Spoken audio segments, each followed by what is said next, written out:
I think we would like to, Brazil is a great soccer power. Two world leaders who simply cannot lead, Donald Trump and Jair Bolsonaro. Two fascists incredibly alike who have led their respective countries to turmoil.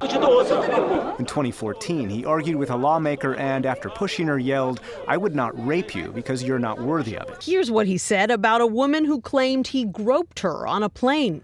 She would not be my first choice, that I can tell you. The president is lashing out at his newest accuser, E. Jean Carroll. President Trump insists Carroll is totally lying. I don't know anything about her, adding, "She's not my type." Well, there's one similarity. In a 2011 interview with Playboy, he said he'd rather his son die in a car accident than be gay. I disagree with the Supreme Court from the standpoint they should have given the state, should be a states' rights issue. Trump's view on marriage equality?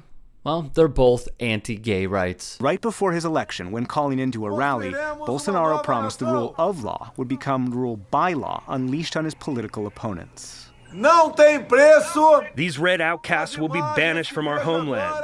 It will be a cleansing never seen in Brazilian history. Making threats on political opponents? We will stop the steal. We're going to walk down to the Capitol. Let's take the Capitol.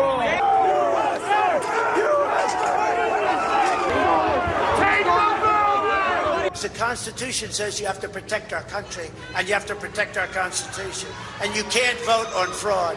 And fraud breaks up everything, doesn't it? When you catch somebody in a fraud, you're allowed to go by very different rules. That's a Trump staple we saw on January the 6th. As the coronavirus rocked the globe, a worldwide pandemic not seen since the 1918 Spanish flu, world leaders were tested.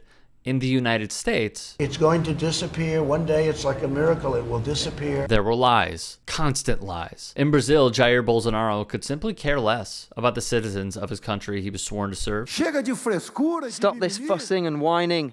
How long will you keep crying? This was his response to the mass graves made to bury the dead. The country is nearing 500,000 deaths, which made Bolsonaro's decision to host the Copa America in a country stricken by the coronavirus a questionable one, to say the least.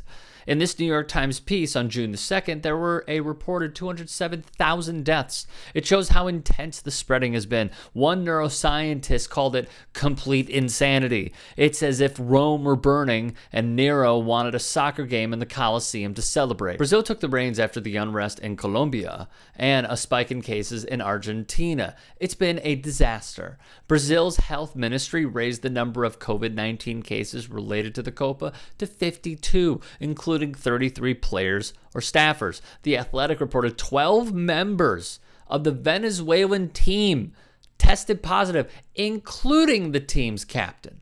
Marcelo Martins, the captain of Bolivia's national team, tested positive after landing in Brazil. He posted this on the gram reading, "Thank you from CONMEBOL for this. All the blame is entirely up to you. If a person dies, what are you going to do? What matters is only money. Is the life of a player worth nothing?" CONMEBOL decided to open a disciplinary file against Martins for potentially violating the regulations corresponding to the principles of conduct, in which it is stated that it must act with respect for the principles of loyalty, integrity, and sportsmanship. The problem is, Martins is right. Going into the tournament, Casemiro, Brazil's captain and star defensive midfielder for Real Madrid, insisted the entire team was against hosting the Copa. Even the great Lionel Messi expressed his doubts and concerns to the media. It is a huge risk. And let's be clear, 100% clear. It is an attempt by Bolsonaro to distract the masses from what's really going on.